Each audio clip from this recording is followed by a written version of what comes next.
सभी लोगों का यूनिक न्यू भारती पब्लिकेशन के इस यूट्यूब चैनल पर स्वागत है। आइए मैं मुकेश सर आप लोगों को डीएलएड के संयुक्त प्रवेश परीक्षा का जो मॉडल सेट का डिस्कशन क्लास चल रहा है, इस सेशन में आपका स्वागत करता हूं। और आइए आज हम लोग जो डिस्कशन क्लास करेंगे वो सेकंड सेट का करेंगे। पिछले फर्स्ट सेट का डिस्कशन आपने देखा है, जो बुक आपके पास मौजूद हैं, और मैंने आपको बतलाया था कि आपको पर डे एक एक सेट बनाने हैं और वो काफ़ी फ़ायदा आपको पहुंचाएगा। बुक आपके पास मौजूद है, उसके सॉल्यूशन सारे क्वेश्चन के भी वहाँ दिए हुए हैं।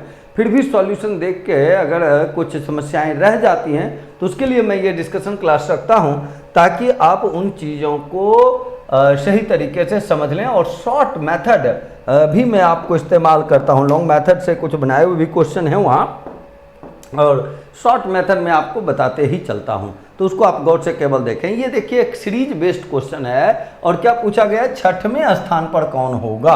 तो ये आपको पता है बाबू, छठवां स्थान कहा गया तो ये पहला, दूसरा, तीसरा, चौथा, पांचवा, यानी ये अगला प्लेस निकालना है हम लोगों को।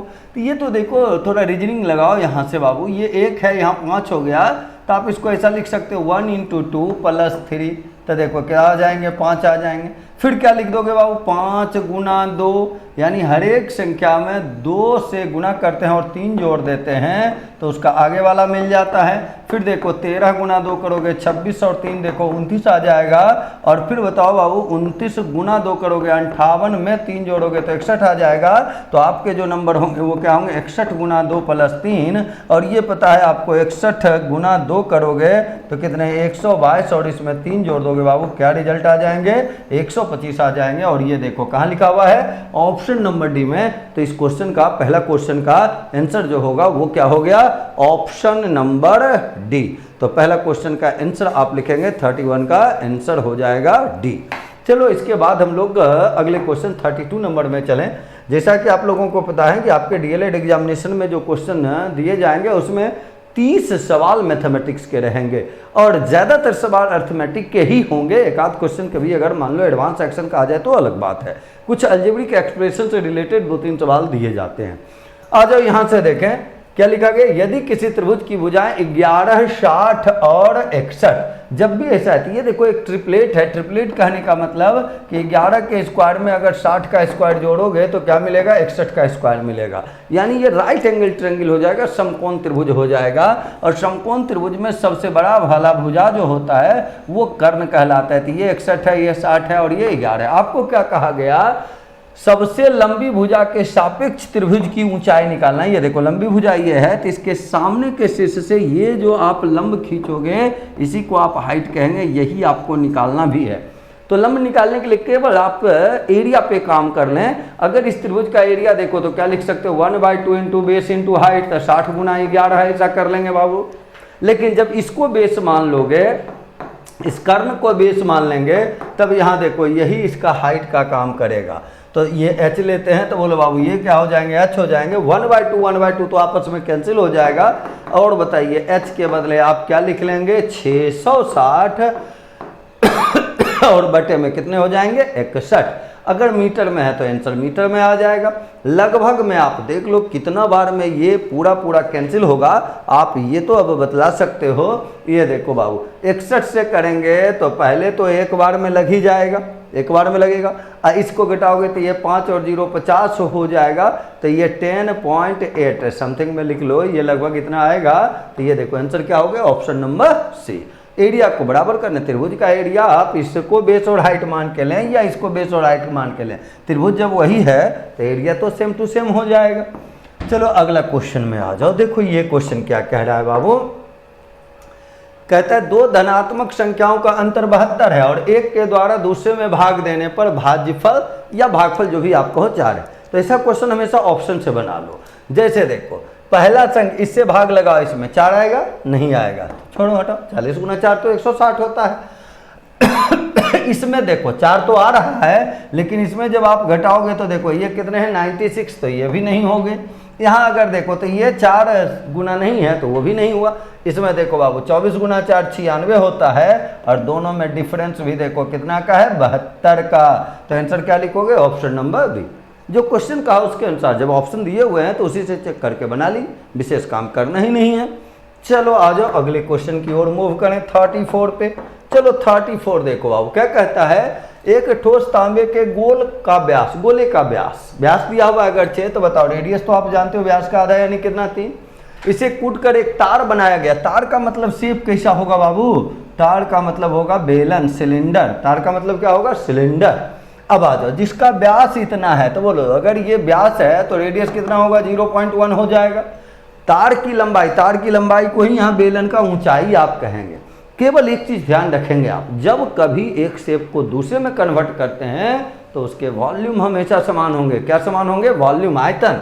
तो बोलो गोला का आयतन जानते हो क्या होता है बाबू, 4/3 पाई आर क्यूब। आर कितना है 3, तो यहाँ 3 का क्यूब कर लेते हैं, बराबर बेलन का आयतन क्या होता है बाबू, पाई आर स्क्वायर एच। तो रेडियस देखो 0.1 है, इसको आप चाहो 0.1 को क्या लिख सकते हो, 1/10 लिख सकते हो, ऐसा लिख लो। तो वह जी पाई आर स्क्वायर, तो इसके स्क्वायर करोगे इंटू एच, यही एच आपको निकालना है।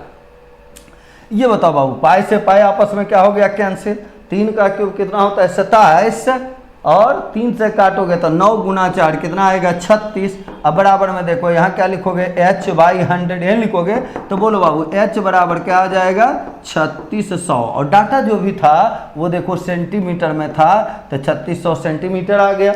आप चाहो तो मीटर बना लो, तो सेंटीमीटर को मीटर बनाने के लिए बताओ बाबू आपको क्या करने होंगे, 100 से भाग देने होंगे, तो आंसर आ जाएगा 36 मीटर। और ये देखो कहाँ है, ऑप्शन नंबर ए में।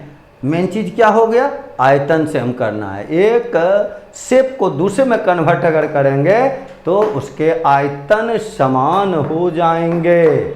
चलो आ जाओ क्या कह रहा है, देखो प्रथम 10 अभाज्य संख्या का औसत निकालना है। तो अभाज्य संख्या के लिए कोई शॉर्ट टेक्निक नहीं, आपको लिखना होगा। तो बोलो बाबू ये जानते हो पहला अभाज्य संख्या कौन है, 2 है, उसके बाद कौन है 3 है, फिर देखो 5 है, फिर देखो 7 है, फिर देखो 11 है, फिर देखो 13 है। अभाज्य संख्या कहते किसको हैं, ये तो पता है ना सारे लोगों को। अभाज्य संख्या कहते हैं वैसी संख्या जो एक और अपने आप को छोड़कर किसी अन्य संख्या से न कटता हो, साथ ही साथ 1 से बड़ा भी हो। तो 2 सबसे छोटा अभाज्य संख्या होता है। गिनो कितना लिखा है, 1 2 3 4 5 6 7 8 9, और इसके बाद अगर देखोगे तो 23 के बाद कौन आ जाएगा बाबू, 29, 25 और 27 तो है नहीं। तो इन सभी को जोड़ना है, अब भाग लगा देना है 10 से, यही देखो औसत हो गया। चलो फटाफट जोड़ो अब यहाँ से बाबू, जोड़ो अब यहाँ से, 2 3 5 5 10 7 17 और 11 कितना हो गया, 28 हो गया। 28 में आप 13 को जोड़ लेंगे तो बताइए 28 और 13 कितने, 41 हो जाएंगे। 41 में फिर देखो 19 को आप डायरेक्ट जोड़ लो तो क्या हो जाएगा, 60 हो जाएगा। और 60 में देखो इस दोनों को अगर जोड़ो तो वो 40 हो गया। तो बोलो बाबू 60 और 40 कितना हो जाएगा, 100 हो जाएगा। तो क्या आएगा 129 बटे में 10, और बटे में 10 के कारण क्या लिख लोगे 12.9। देखो क्या है, ऑप्शन नंबर सी। जोड़ना तो है, प्राइम नंबर लिखना है, जोड़कर भाग लगा देना है। तो बताइए 35 के जो आंसर होंगे वो क्या हो गए, ऑप्शन नंबर सी। चलो आ जाओ ये देखो ये क्या कह रहा है, इस क्वेश्चन को देखो। 2 संख्या एक तीसरी संख्या की तुलना में 50% 90% कम है। तो कम कहे तो 100 में घटा के लिखो, तो 100 में 50 घटाए 50, 100 में 90 घटाए 10 हो गए। अब बताओ अब क्या कहा, दूसरी संख्या को पहली संख्या के बराबर करने के लिए कितना परसेंट बढ़ाना होगा। तो बोलो बढ़ाए कितना, 40। कितना में 40 बढ़ाओगे बाबू, 10 में, गुना कितना कर दोगे 100 हो गया। ये 0 0 कट गया, बताओ बाबू कितना परसेंट लिख लोगे, 400%। और ये 400% देखो कहाँ लिखा हुआ है, ऑप्शन नंबर डी में आंसर हो गया, ऑप्शन नंबर डी। कितना तो आसान कहानी है। चलिए आ जाइए अगले क्वेश्चन में चले। क्या कहा गया है, 2714 और बटे में क्या लिखा हुआ है, 5074 कहता है आपको कि इसको घटाकर न्यूनतम पद के रूप में लिखिए।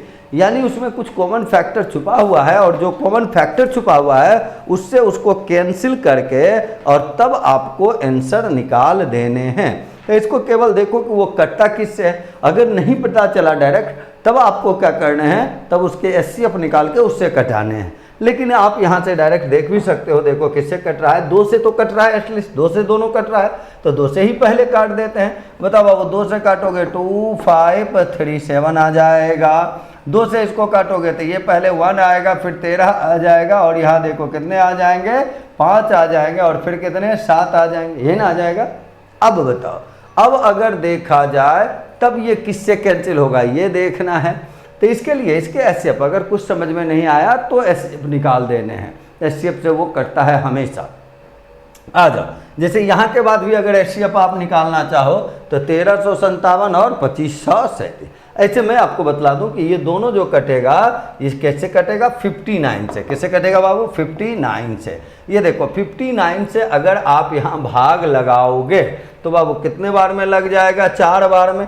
ये देखो 9 चौके 36, रेस्ट हो जाएंगे 3, 20 3 23 236 आएगा। घटाओगे 13 में 6 जाएगा तो 7, और 4 में 3 घटाओगे 1 तो यहाँ 7 आ जाएगा। फिर बोलो बाबू इसमें अगर 3 से मल्टीप्लाई करो, 9 3 27 रेस्ट 2, 15 2 17 है ना, तो बोलो बाबू किससे कटाइए, 43 बार में कट गया। 59 से इसको अगर आप कैंसिल करते हैं तो पहले कितना बार में कट जाएगा, 2 बार में कट जाएगा। बताओ 59 इंटू 118 हो जाएगा, 135 में 118 घटाएंगे फिर 17 तो 177, तो फिर 3 बार में कट जाएगा। आंसर देखो कितना आ गया, 23/43। अब ये किसी से कटेगा नहीं, उसी को कहा जाता है सिंप्लीफाइड फॉर्म, न्यूनतम रूप में संख्याओं का कैंसिल होना। और कुछ भी समझ डायरेक्ट नहीं आया तब उस दोनों नंबर के एचसीएफ निकाल लेने हैं और उसी एचसीएफ से उसको कैंसिल कर देने हैं। चलो आ जाओ फटाफट यहाँ अगले क्वेश्चन में आ जाओ। कॉसेक 120 डिग्री कहा गया है, तो बोलो बाबू कॉसेक 120 को ऐसा तो लिख सकते हो ना, 90 और प्लस में कितना 30।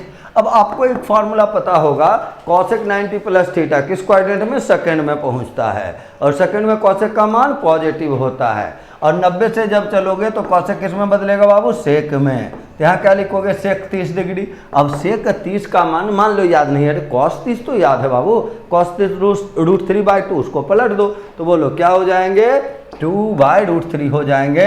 2/√3 देखो कहाँ लिखा हुआ है, ऑप्शन नंबर ए में। तो आंसर क्या लिखेंगे, option number A, 2/√3। Cosec second quadrant में, पहला फर्स्ट क्वाड्रेंट में क्या होता है, ऑल पॉजिटिव होता है। सेकंड में क्या होता है, साइन और कॉसेक पॉजिटिव होता है। थर्ड में क्या होता है, टेन और कॉट पॉजिटिव होता है। और फोर्थ में क्या होता है बाबू, कॉस और सेक पॉजिटिव, बाकी सब निगेटिव। चलो आ जाओ यहाँ से, देखो क्या कहा गया। एक सिलेंडर का आयतन दे रखा है, उसके आधार का परिधि दे रखा है, और सिलेंडर के वक्र सतह का क्षेत्रफल आपसे पूछा जा रहा है।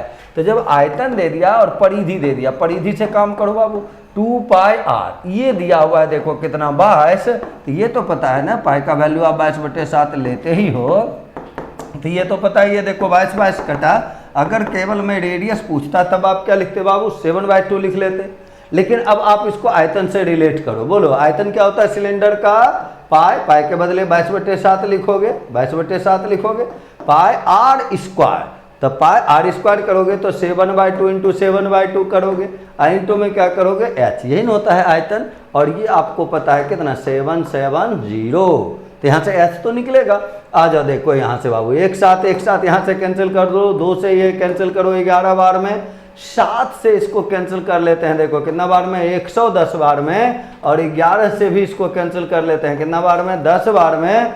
h का मान बोलो 10 गुना 2 कितना आ गया, 20। अगर h पूछता तब तो आंसर हो जाता, लेकिन आपको क्या पूछा गया, curve surface area. Curve surface area अगर देखो तो क्या होता है बाबू, कर्व सरफेस एरिया वक्र सतह का क्षेत्रफल 2πr/h। तो 2πr का मतलब तो परिधि है जो कि पता है 22, h निकाल दिए 20। बोलो बाबू 22 दूनी 44 तो पता है ना, आंसर हो गया 440 वर्ग सेंटीमीटर। और ये कहाँ है, ए नंबर में। आप चाहो तो फिर 2πrh भी इस्तेमाल कर सकते हो, आर भी आपको पता है, लेकिन आपको पता है परिधि का ही मतलब होता है 2πr। तो जब परिधि हमको दिया हुआ है तो 2πr के बदले डायरेक्ट आपने लिख लिया 22 और इंटू कर लिया 20। और आंसर जो हम लोगों का आया 39 नंबर क्वेश्चन का, वो कितना हो गया, 440 वर्ग सेंटीमीटर। और ये दिया हुआ है आपको ऑप्शन नंबर ए में। चलो आ जाओ अगले क्वेश्चन में आ जाए, मूव करें हम लोग 40 नंबर क्वेश्चन की तरफ।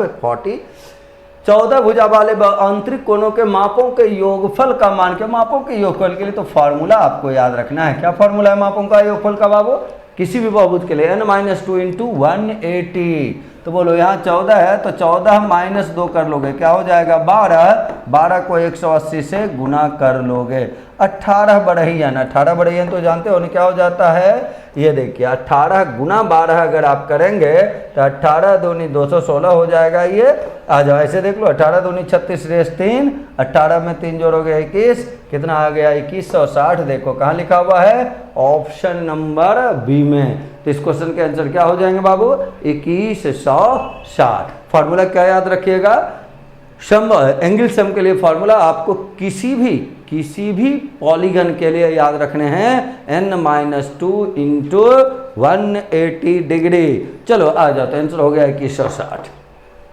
अगले में आ जाओ बाबू, क्या कहा गया है, देखो 29 लगातार सम पूर्णांकों का औसत दे रखा है 60, पूर्णांक का सर्वोच्च संख्या मतलब सबसे बड़ा वाला, तो सबसे बड़ा वाला के लिए बस क्या कर लेना है, प्लस औसत, बड़ी संख्या औसत से बड़ा होता है, छोटा औसत से छोटा आता है। केवल एक टेक्निक याद रखोगे, गौर से सुनोगे, बिल्कुल ही कहानी आसान होगा।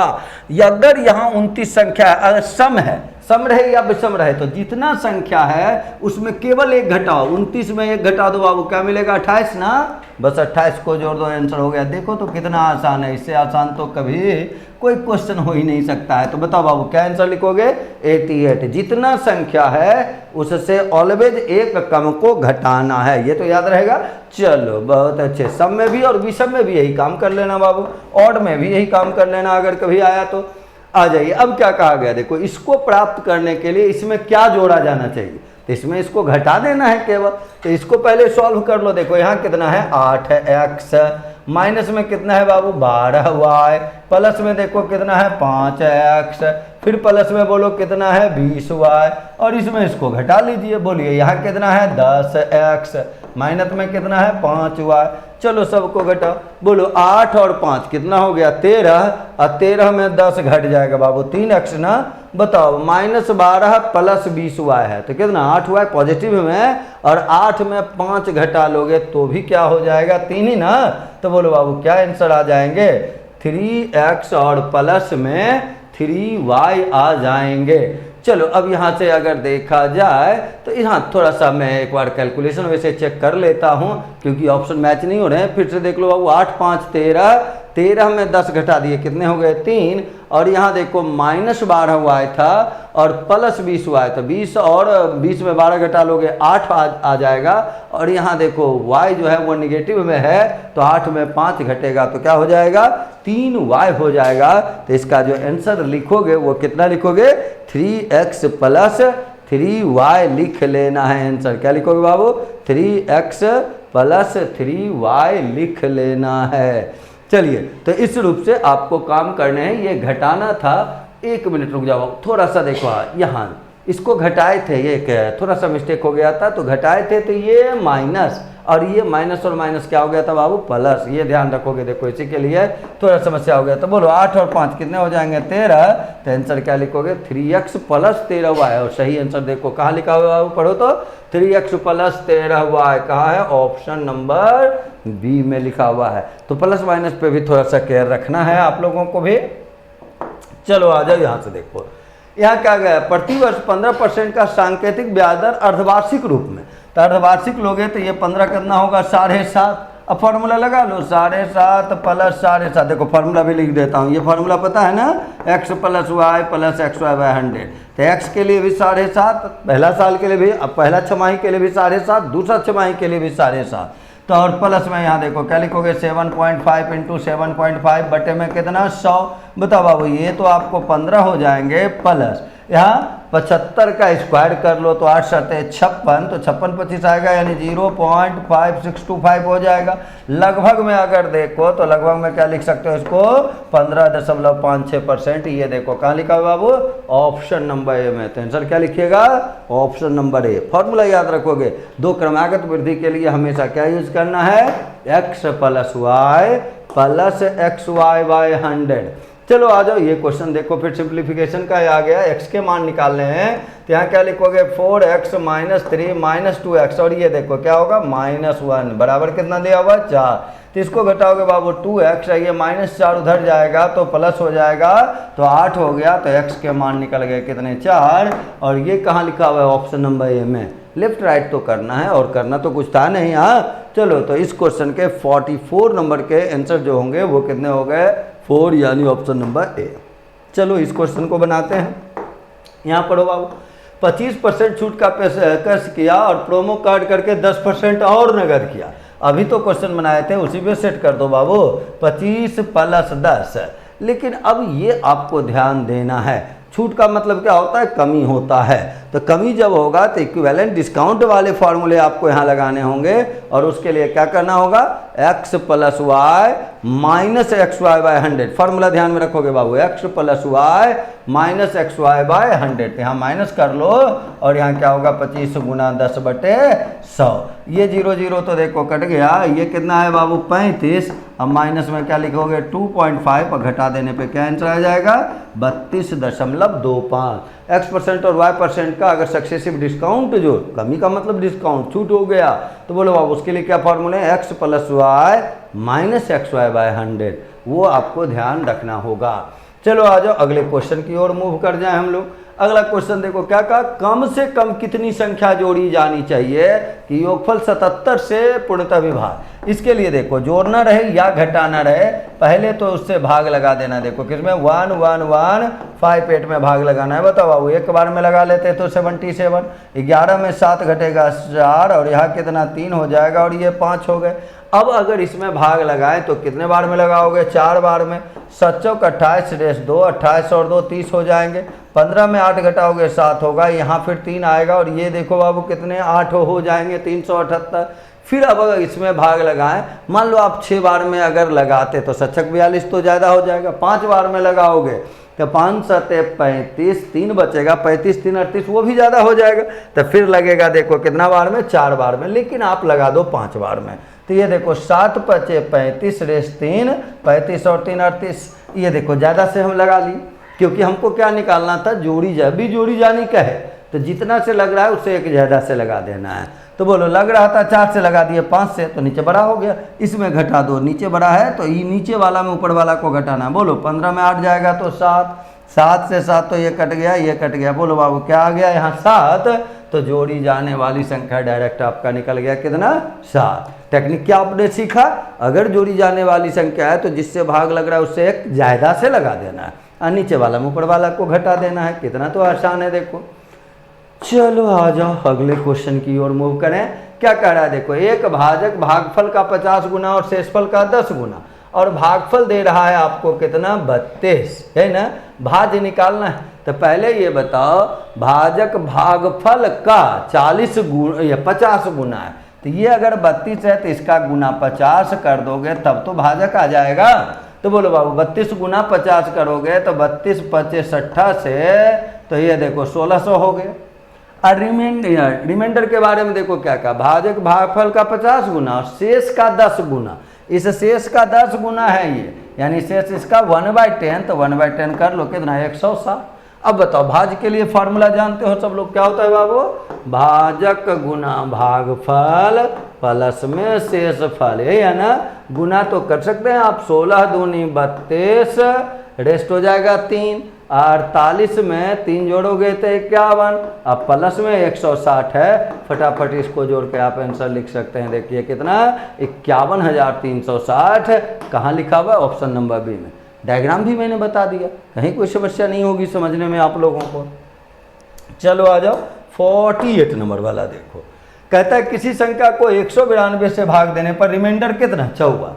अब भाग किससे लगाना है, 16 से। इन कह रहा है ऐसे क्वेश्चन में केवल एक चीज ध्यान देना है, जो रिमाइंडर कहा दे रहा था पहला वाला, उसी में डायरेक्ट भाग लगा देना है जिससे कहा जा रहा है। बताओ मौखिक कर सकते हो, बताओ तो 16 या 48 बचेगा कितना, 6 ही ना, हो गया आंसर से, और तो कोई काम करना ही नहीं। पहला शेषफल में जिससे कहा जा रहा है उससे भाग देके रिमाइंडर निकाल लेना है। चलो बाबू आ जाओ अगले क्वेश्चन में। 41 से विभाज्य 5 अंकों की सबसे छोटी संख्या, 5 अंक का सबसे छोटा संख्या तो जान रहे हो बाबू, 5 अंक का तो सबसे छोटा संख्या, 1 पे 4 जीरो कर लिए।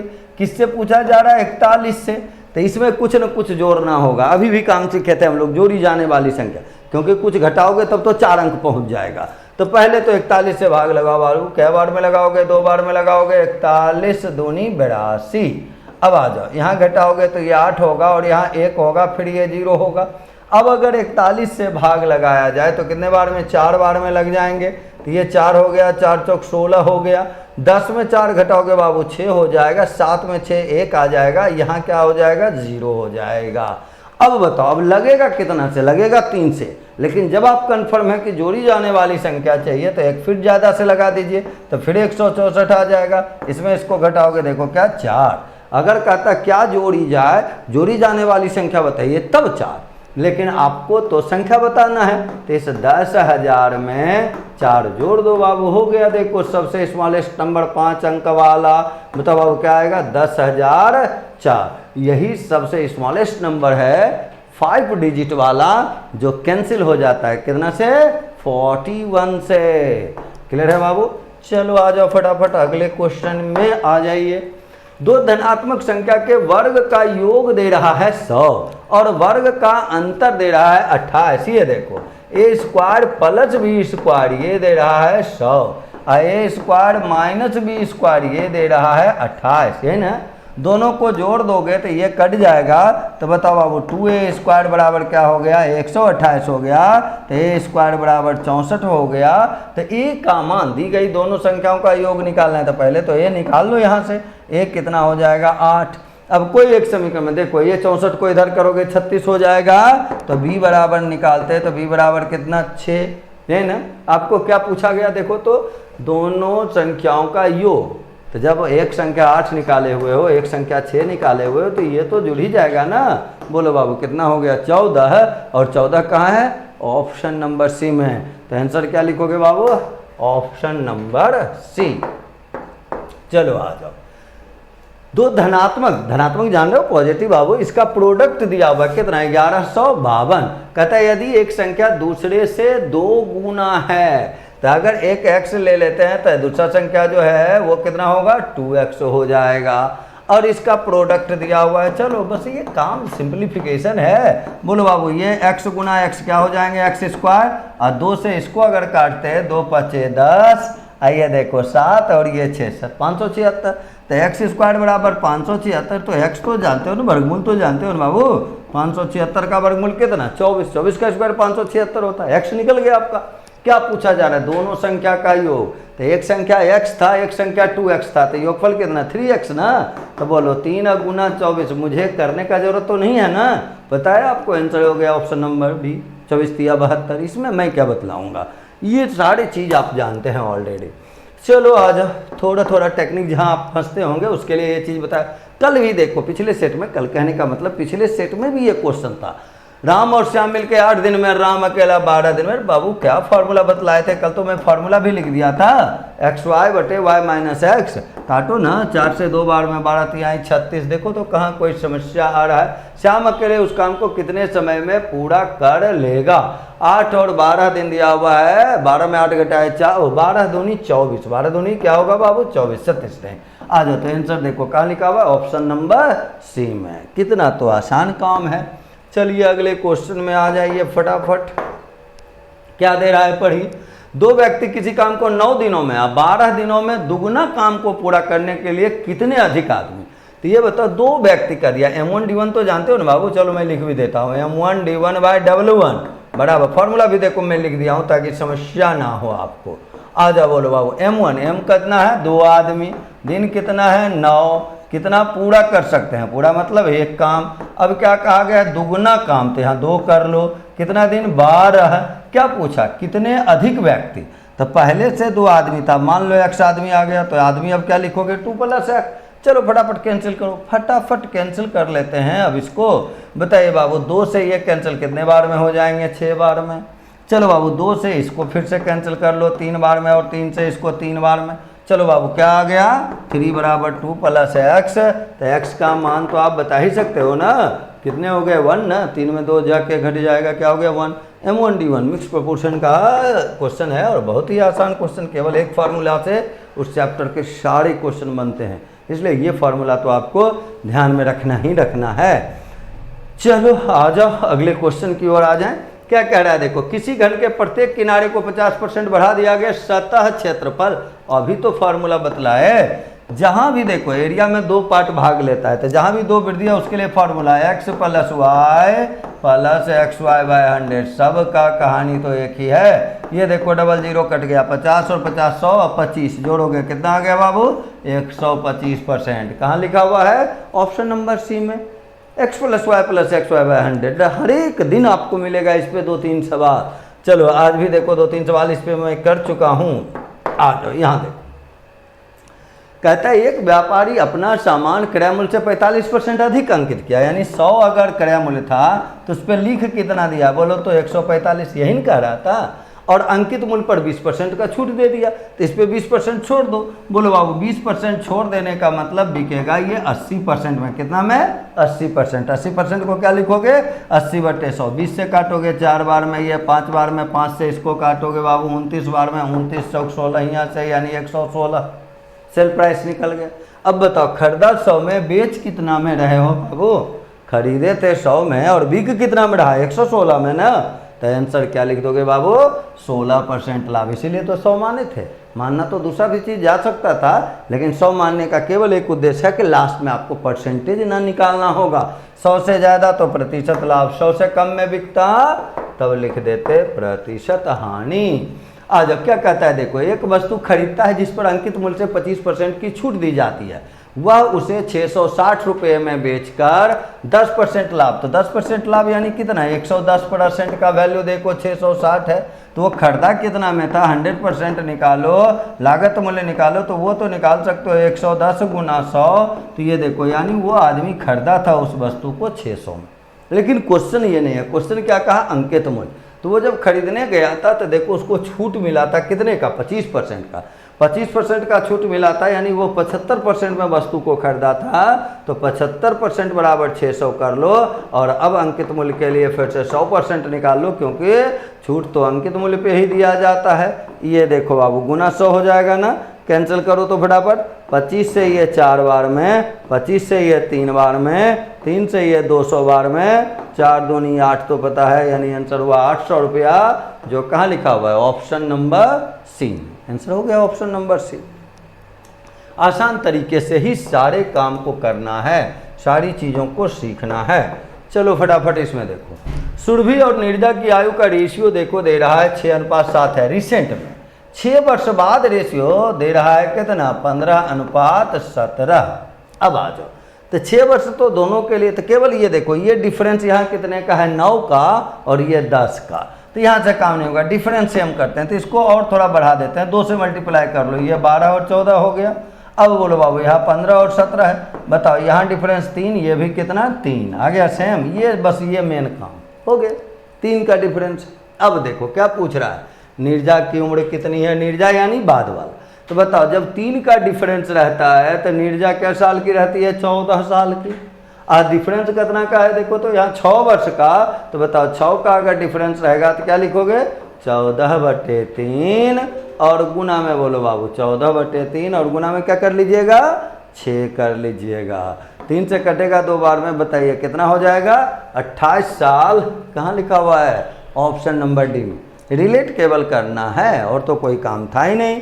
चलिए तो आंसर इस क्वेश्चन के कितने हो गए 28 वर्ष हो गए।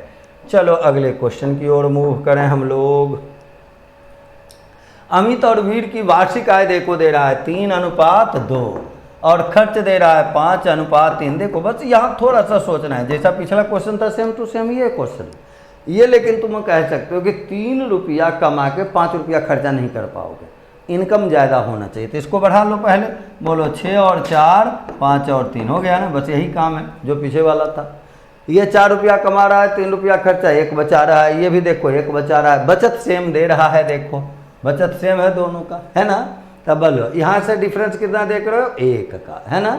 अब बताओ यहाँ प्रत्येक साल में 1000 बचत करता है, अमित का वार्षिक आय, अमित यानी पहला वाला, इसका निकालना है। देखो तो ये बताओ जब 1 बचाता है तो अमित का इनकम कितना 6 है, तो अगर 1000 बचाएगा तो अमित का इनकम निकाल नहीं लीजिएगा, 6/1 गुना में 1000 कीजिएगा ना, आंसर हो गया 6000 रुपया, सेम टू सेम पीछे वाला।